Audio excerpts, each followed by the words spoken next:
Hello and welcome to my channel. In this video, I am talking about making the most of your deployment. As a Navy nurse, there are different deployments you can go on that range from training deployments to humanitarian and joint exercises to combat deployments in a war zone. I have been on all of these types of deployments during my career and can tell you that you can choose to make the most of your time while away from your home. When you are on deployment, you are away from your normal routine, you're away from your family and your friends, and you are always on call and you're never really off from work. Yes, you have downtime on deployments, but you can be called to work at pretty much any time because you are the nurse that is part of the medical team deployed in whatever part of the world you happen to be in. So the people you are deployed with become your family because you spend so much time with them. Let me explain a little bit about the various types of deployments just so you get an idea of the differences. So let's talk about combat deployments first. If you deploy during wartime, you are supporting military personnel in a hostile environment. In these types of deployments, you are working in a military field type of hospital, caring for wounded Marines, soldiers, or sailors, and even civilian contractors and the local population. Depending on how hostile the area is, you could be very busy or not that busy. For humanitarian deployments, you are providing medical care and support to communities in need. You could be on a hospital ship or what we call boots on ground in a different country or even in the United States. For training and joint exercises, you work with military personnel from other countries and even other branches of the military to train on different operational concepts. So these occur on ships and boots on ground as well. But remember, accidents and real world injuries happen on training exercises. So even though you might just be there for training, you should always be ready to take care of anyone on these exercises. With these differences in mind, I have found that all of these types of deployments are pretty much the same. In the beginning of the deployment, people are excited and have a lot of energy and enthusiasm for the unknown. And then towards the middle and the end of the deployment, people tend to get complacent and they're just ready to go home because they're over it and they're ready to go back to their family and their normal way of living. On deployment, you may or may not have your own room and your bathroom. So there's not a lot of personal space and you don't have a lot of privacy sometimes. And you have to wait in lines to eat. Sometimes, depending on where you're at, the food isn't even that good. You have to wear your uniform all the time or Navy physical training or PT clothes or appropriate civilian attire. Often there are dress codes with the military when you go to the gym or the galley. So if you go to the gym, you can't just wear like for girls, we can't just wear like a sports bra and like short little shorts. We have to, cover our midriffs, and then we can't wear too short of shorts. We can't wear torn up clothes. Like, you have to look presentable. And in some of the galleys, galley is like what we call a cafeteria in the Navy. So in some of the galleys, most of the galleys, you can't wear flip-flops. You have to either wear your uniform or, like I said, civilian appropriate attire. So, you have that. You can't just like dress however you want. And you just don't have the normal comforts of being at home. While on deployment, it is important to make the most of your time so you feel like you have grown personally and professionally, and also to make the time go by faster.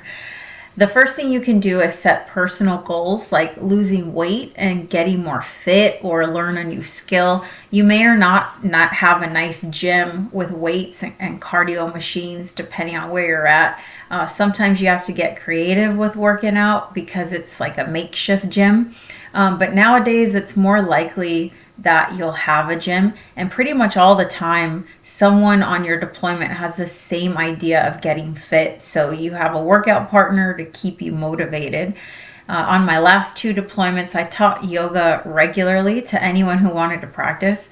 It was a really cool way to meet new people and give people an outlet to improve their physical and mental well-being while on deployment. And on that note, you can also engage in other activities to reduce stress, like meditate or journal to maintain a positive mindset. You can also learn a new skill while on deployment, like learn a new language. You will most likely be deployed with people who have different jobs than you, so you can learn about those as well. On one of my deployments, we had EOD Marines that taught us how to use C4 explosives, and we also got to shoot different weapons on different ranges while deployed.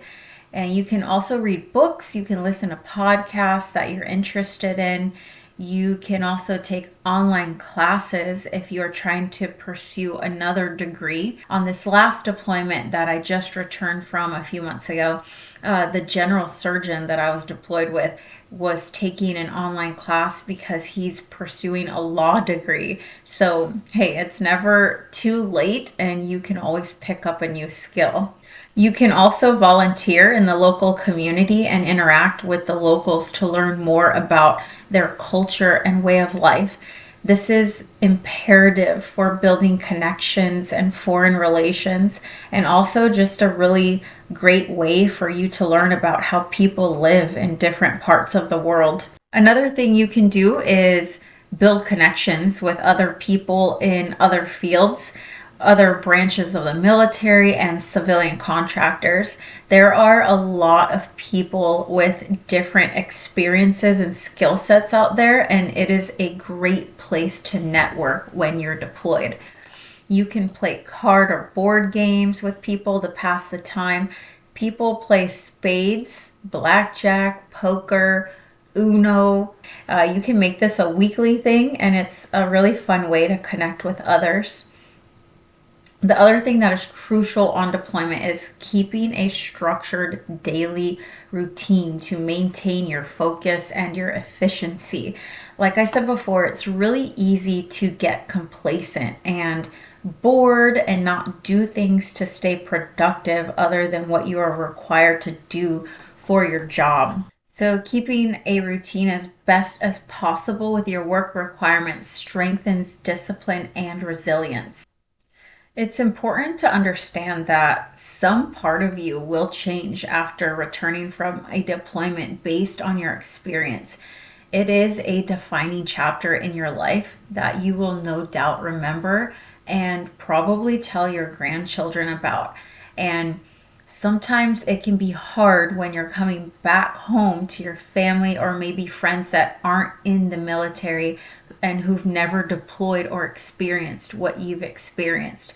You'll find that you'll want to tell them things and they'll be interested in hearing about it, but then after a while they're like, okay, because they don't really understand. So having that connection with the people in your unit that you deployed with, or the people that were out there at the same time as you, and just experiencing the same things, and just knowing, oh, remember the crappy food that we had, or remember the food was like actually really good, or the gym was nice, or whatever it was.